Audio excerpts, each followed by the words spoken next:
प्रस्तुत है परम वंदनीय माता जी के आशीर्वचन अमृतवाणी में।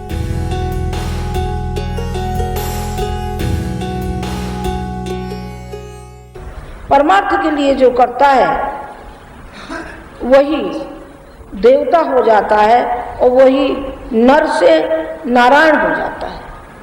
नर से नारायण की संज्ञा में आ जाता है। जो भी हमारे हुए हैं, बुद्ध हुए हैं, उनको हम भगवान कहते हैं। भगवान राम को भगवान कहते हैं। क्यों साहब, राम को भगवान क्यों कह दिया गया है?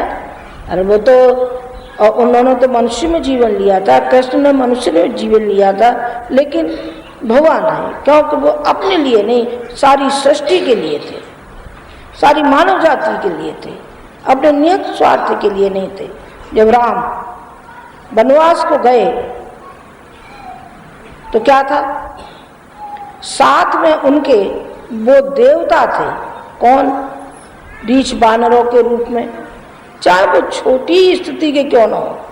यहाँ पैसे से नहीं तोला जा रहा किसी को, यहाँ तो उसके व्यक्तित्व और उसकी निष्ठा और उसकी श्रद्धा से है कि व्यक्ति का व्यक्तित्व है और उसके मन में कुछ इच्छा है, कुछ कर गुजरने का है, हौसला है, तो वो हर कीमत पे करेगा, हर कीमत पे आगे आएगा। राम ने वो काम किया, असुरता का विनाश, राम राज्य की स्थापना। दोनों ही थे।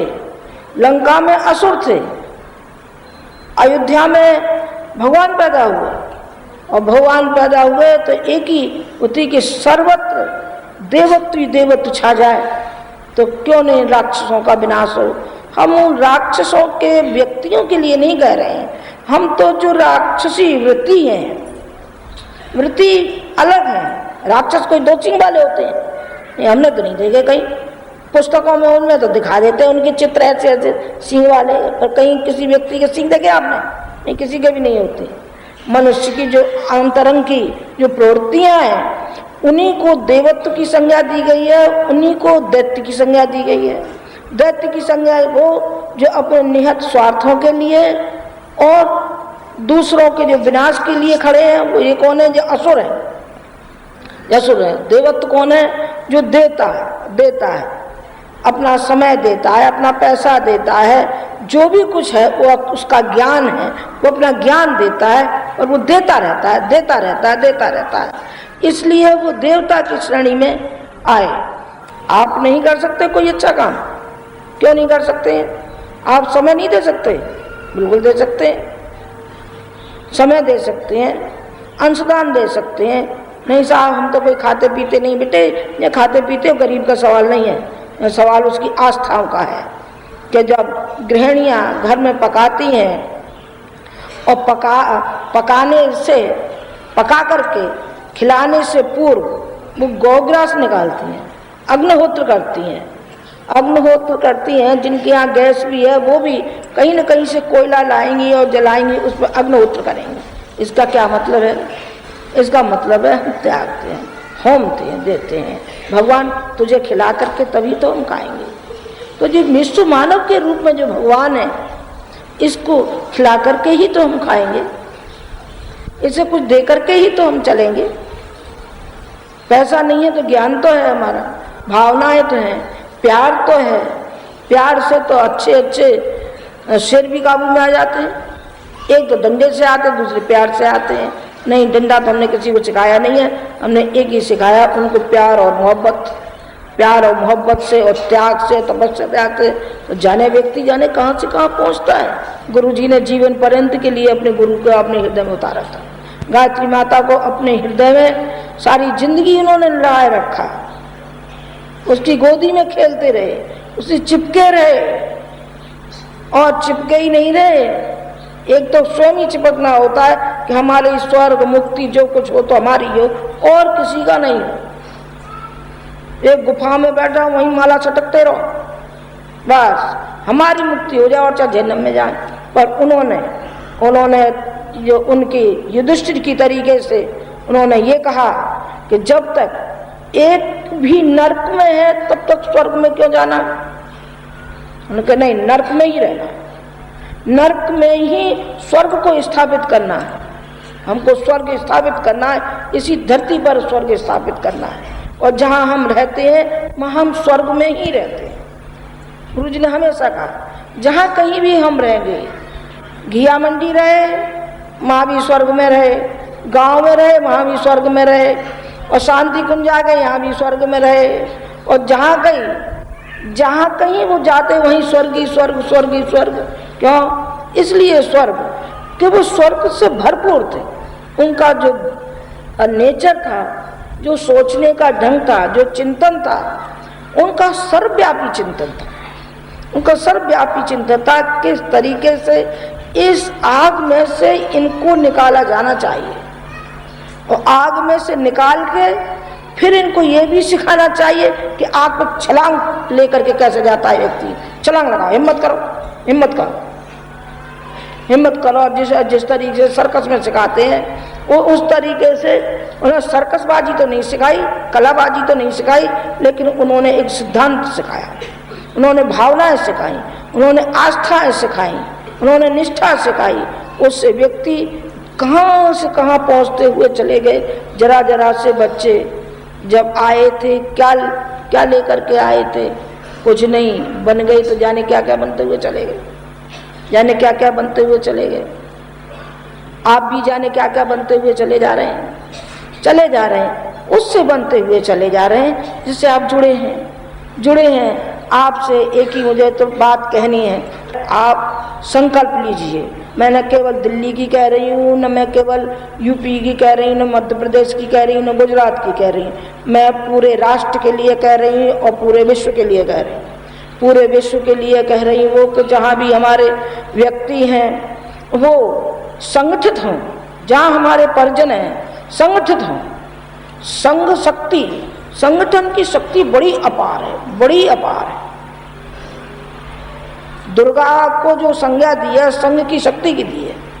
संघ की जो शक्ति है, संगठन की जो शक्ति है, वो जिधर में चली जाएगी उधर ही तहलका मचाती हुई चली जाएगी। जिस समय पुल पे से फौज जाती है तो पहले इसे सावधान कर दिया जाता है। उन्होंने कहा कि देखो संघ की जो शक्ति होती है, संगठन की जो शक्ति होती है, वो इतनी प्रबल होती है कि आप लेफ्ट राइट करते हुए जाएंगे, जो धुनी इसमें से निकलेगी उससे ये पुल गिर सकता है, गिर सकता है। इसलिए कदम ताल लिए हुए मत जाना, अब बिगड़ते हुए जाना, वैसे जाना नहीं, ये पुल गिर पड़ेगा। संघ की शक्ति का क्या कहना है? सीख काम नहीं करती है, झाड़ू काम करती है। अकेला तो कभी कोई काम तुम में हिम्मत नहीं है किसी में भी अकेला कर लो। अकेला तो गुरुजी ने किया है सारा कार्य, जो भी संगठन से लेके और पत्र व्यवहार से लेकर के इमारतें बनाने तक, कितना सारे में उन्होंने वो जी एक व्यक्तित्व पैदा हुआ है। सब व्यक्तित्व ऐसे पैदा नहीं होते जो अकेला कोई कर लेगा। सो भी वो भी अकेले, चिंतन उनका अकेला रहता था, लेकिन हाथ पांव तो सब रहते थे। हाथ पांव तो आप लोग हैं, आप लोगों को आगे बढ़ाते हैं, आप लोगों को ज्ञान देते हैं, आपको मार्गदर्शन देते हैं, ताकि आपको मार्ग स्वच्छ और पवित्र मिलता हुआ चला जाए। हमें छोटे बड़े से कुछ लेना देना नहीं है, चाहे आपकी गिलहरी जैसी हिम्मती क्यों नहीं। और गिलहरी जैसी चाली चलिए। गिलहरी ने ये कहा था, जब गिलहरी से पूछा गया, ये गिलहरी तू ये क्या कर रही है? हम जैसे नल और नील जो है वो हम बना सकते हैं, तू कैसे क्या कर रही है? उन्होंने कहा मुबारक है आपके लिए, पर मैं तो जो मेरी हिम्मत है मैं वो ही करूँगी। और बालू को लपेट ले जाती थी और समुद्र में छोड़ देती थी।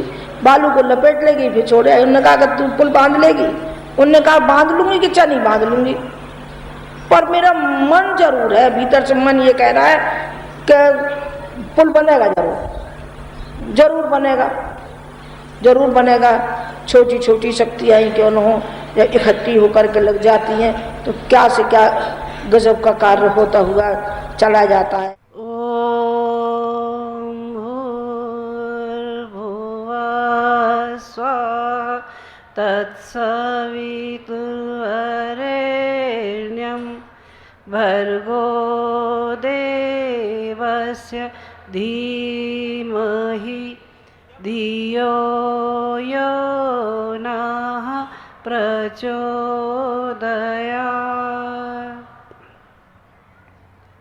परम पूज्य गुरुदेव और वंदनीय माता जी की सूक्ष्म उपस्थिति में विराजमान शक्ति स्वरूपा माताओं, बहनों और भाइयों, सबने बहुत पुरुषार्थ किया। वो भाई बहन जिन्होंने दिन देखा न रात देखी, अपना घर परिवार छोड़ा, अपनी नौकरी छोड़ी, अपना सब कुछ दांव पे लगा दिया, रात और दिन यहाँ काम में जुटे रहे। वो भाई बहन जो एग्जीबिशन से लेके भोजनालयों से लेके सब जगह कार्यरत थे, उनकी भावनाओं को, उनके हाथों में पड़े छालों को जब देखा मन भर आया। याद आ गई उस श्रवण कुमार की जो कभी अपने माता पिता की इच्छा पूरी करने के लिए उनको तीर्थ यात्रा पर ले गया था। तब तो श्रवण कुमार अकेला था, लेकिन आज इतने श्रवण कुमार जो गुरुदेव माता जी को अपने कंधे पर लेकर जन जन के बीच निकले, उनकी भावनाओं को जब याद करते हैं हमारा मन अंदर से भर आता है। खास तौर से ऐसी नगरी जो भौतिकवाद की नगरी हो, जहाँ बुद्धिवाद का साम्राज्य हो, जहाँ भावनाएं पीछे पड़ती हों, लेकिन ऐसे लोगों ने ये बता दिया कि भावनाएं सर्वोपरि हैं। महर्षि व्यास एक दिन बहुत चिंतारत थे। उन्होंने ढेर सारा साहित्य लिखा, 18 पुराण लिखे, ब्रह्मसूत्र लिखा। उसके बाद भी उनके मन को शांति नहीं थी।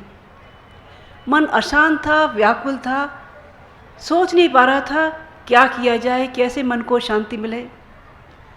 उन्होंने अपने गुरु नारद जी से पूछा, गुरुदेव इतना साहित्य लिखा है, 18 पुराण लिखे हैं, ब्रह्मसूत्र लिखा, सब बात लिखी, लेकिन फिर भी मन को शांति नहीं। नारद जी कहने लगे, बस भावों में भगवान बसा करते हैं। बिना भावों को जागृत किए भक्ति नहीं मिल सकती, और बिना भक्ति के शांति नहीं मिल सकती। व्यास जी को समझ में आ गया और उन्होंने उसके बाद श्रीमद् भागवत की रचना की। इस संसार में 3 तरह की शक्तियाँ काम करती हैं। एक शक्ति का नाम है श्रम की शक्ति। आज जितनी भी उन्नति देखते हैं वो श्रम की शक्ति पर है। चाहे सड़कों का निर्माण हो, चाहे बिल्डिंगों का निर्माण हो, चाहे खेती हो, आदमी किसी भी क्षेत्र में चला जाए, बिना श्रम किए उसको उन्नति का रास्ता मिल सकता है, उन्नति का रास्ता मिल नहीं सकता। दूसरी शक्ति काम करती है विचारों की शक्ति। विचारों में बड़ी बड़ी क्रांतियाँ पैदा कर देने की सामर्थ्य है। विचारों की काट इतनी बड़ी होती है कि आदमी सब कुछ सोचता हुआ रह जाता है। कभी सुनते हैं परशुराम जी ने 21 बार क्षत्रियों का संहार किया था, दुष्टों का। ये पौराणिक कहानी पता नहीं कितनी सच है, लेकिन हाँ एक बात जरूर समझ में आती है कि उन्होंने 21 बार दुर्बुद्धियों के मानस को जरूर बदला था और बदलकर सही चिंतन में लगाया था। चाहे कोलमास की क्रांति हो, चाहे रूसों की क्रांति हो, चाहे गुरुदेव की विचार क्रांति हो, ये क्रांतियाँ विचारों पर आधारित रहीं। लेकिन इससे भी बड़ी एक क्रांति जिसका नाम है भाव संवेदनाओं की क्रांति। भाव जब उठते हैं तब पत्थर के अंदर भगवान और मिट्टी के अंदर गुरु पैदा कर देते चले जाते हैं। एकलव्य के गुरु द्रोणाचार्य मिट्टी की मूर्त उनको तीरंदाजी सिखाया करती थी।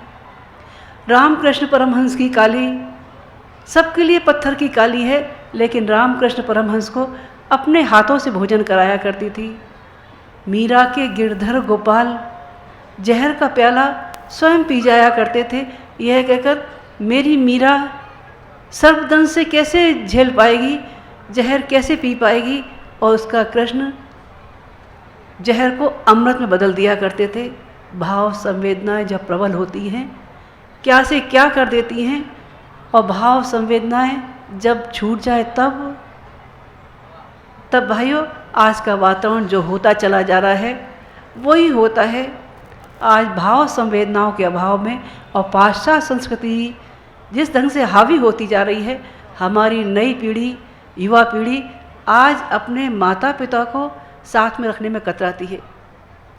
वो जैकी टॉमी कुत्तों के साथ रहना पसंद तो करती है, लेकिन जिन माता पिता ने अपने भाव संवेदनाओं का घोल अपने जीवन की घुटी प्यार रूप में उनको दी, उनको इंसान बनाने योग्य बनाया, उसी को ही उन्होंने ओल्ड हाउसों में पहुंचा दिया।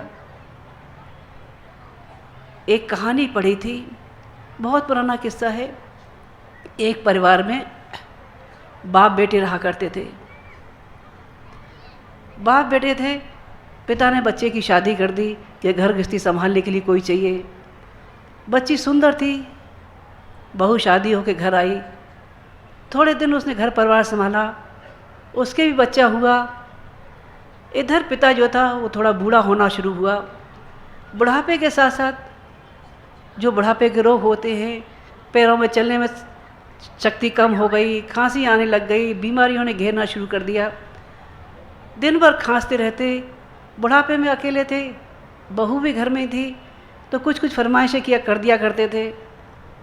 बहू को ये बहुत बुरा लगता था कि एक तो बूढ़े ससुर जी दरवाजे पे बैठे रहते हैं और खांसते रहते हैं, मैं कब तक इनकी सेवा करूं, और रोज़ रोज़ कभी ये मांगते हैं कभी वो मांगते हैं। वो परेशान हो गई। उसने अपने पति से कहा, घर में या तो ये बूढ़े बा साहब रहेंगे या मैं रहूँगी, आप इनको कहीं भेजने का बंदोबस्त करो, मैं नहीं रह सकती। अगर नहीं भेजते हो तो मैं अपने मायके चली जाती हूँ। बेटा परेशान, सोचने लगा क्या किया जाए। बेटा जो था वो ऊँट पर सामान ढोने का काम किया करता था। एक दिन पिताजी से कहने लगा, पिताजी चलिए आपको नदी स्नान करा लाएं, पर्व का वक्त है।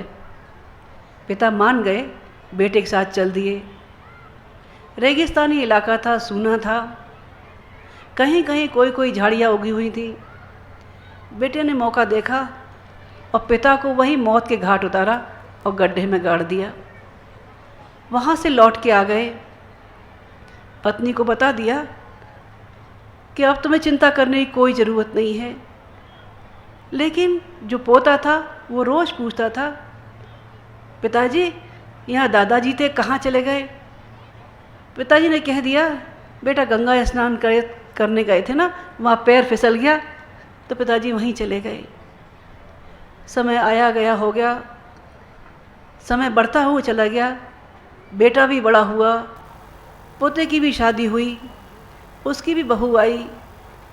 इधर बेटा भी बूढ़ा होना शुरू हुआ, उसके साथ भी इतिहास ने वही दोहराना शुरू किया, वही बुढ़ापा, वही खांसी, वही तकलीफ़ें। उस पोते की बहू ने भी यही कह दिया कि इस बुढ़े को कहीं ठिकाने लगा के आओ, नहीं मैं नहीं रह सकती। वो बेटा भी पिता को लेके चल दिया।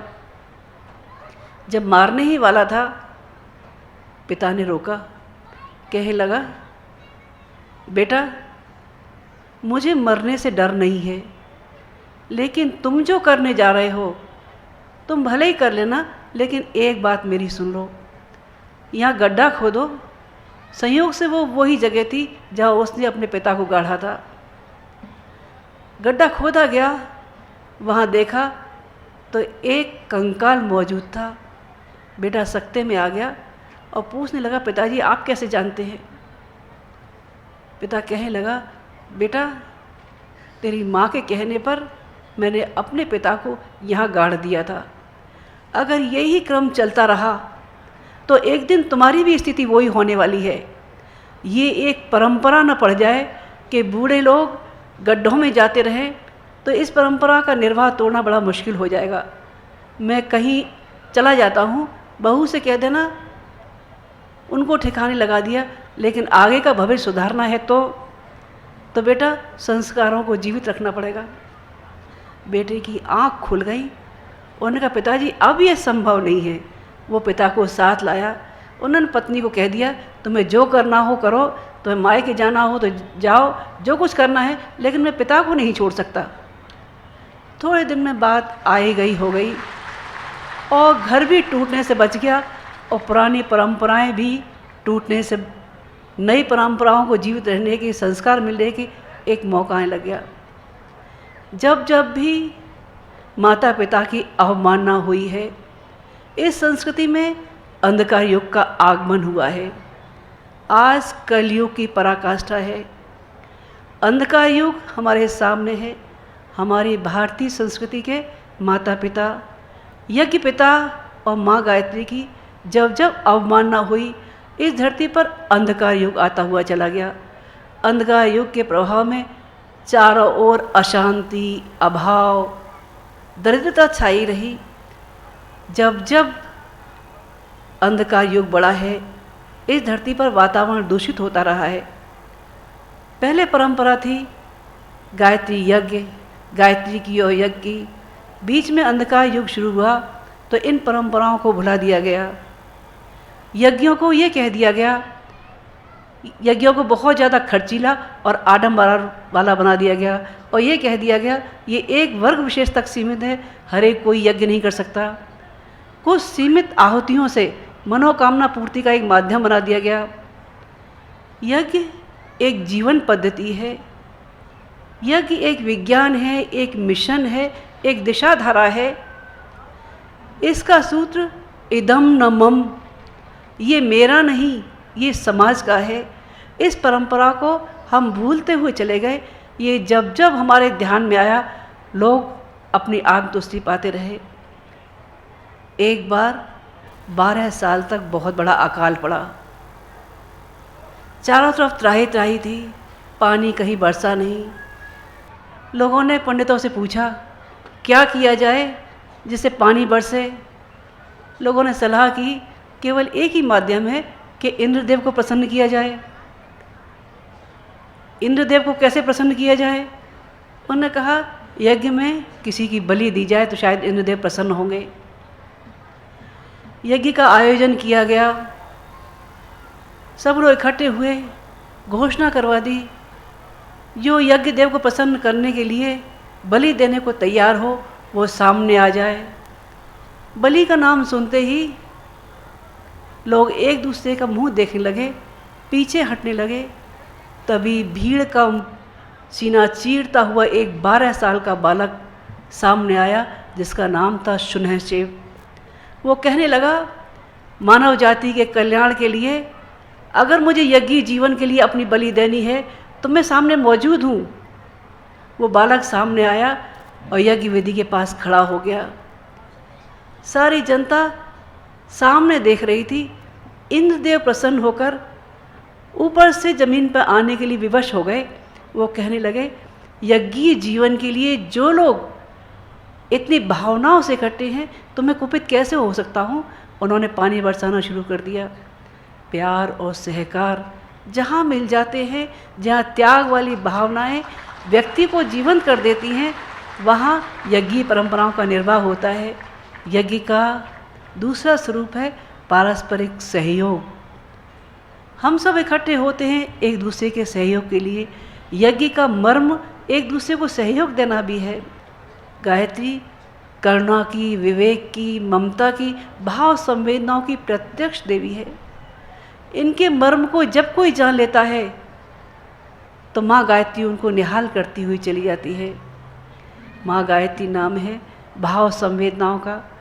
एक घर में जहाँ कहीं भी बैठे हैं, अगर भाव संवेदना या प्रसन्नता का वातावरण नहीं है तो वहाँ से भाग जाने को मन करेगा। और जहाँ प्यार और सहकार है, जहाँ लोग हंसते हैं, मुस्कुराते हैं, लोग उनके पास जा के बैठते हैं। भीष्म प्रताप में सरसैया पर थे, आखिरी वक्त उनका पास में था। पांडव पास में खड़े थे, कौरव भी पास में खड़े थे। पांडवों ने पूछा पितामह कोई ऐसे देव का नाम बताइए जिसकी एक देव की साधना करने से सारे देव सध जाते हों। भीष्म पितामह कहने लगे बेटा आद्य शक्ति माँ गायत्री ही एक ऐसी शक्ति है जिसके साधने से सब देव अपने आप सध जाते हैं। गुरुदेव कहा करते थे गायत्री मंत्र उस चाबी की तरह से है जो सारे तालों को खोलने की सामर्थ्य रखती है। गायत्री मंत्र की साधना के बाद ही जितने भी मंत्र जाप होते हैं उनकी सफलता के रास्ते खुलना शुरू हो जाते हैं। क्यों? क्योंकि गायत्री मंत्र सबसे पहले मन निर्मल करता है। बिना मन निर्मल किए कोई साधना सफल हो सकती है? कोई साधना सफल हो नहीं सकती। मन की निर्मलता के लिए गायत्री माँ का अंतःकरण में उतरना बहुत ज़रूरी है। और गायत्री कैसे सिद्ध हो, इसके लिए गुरुदेव ने 3 चरण बताए। डॉक्टर साहब ने सुबह बताए थे।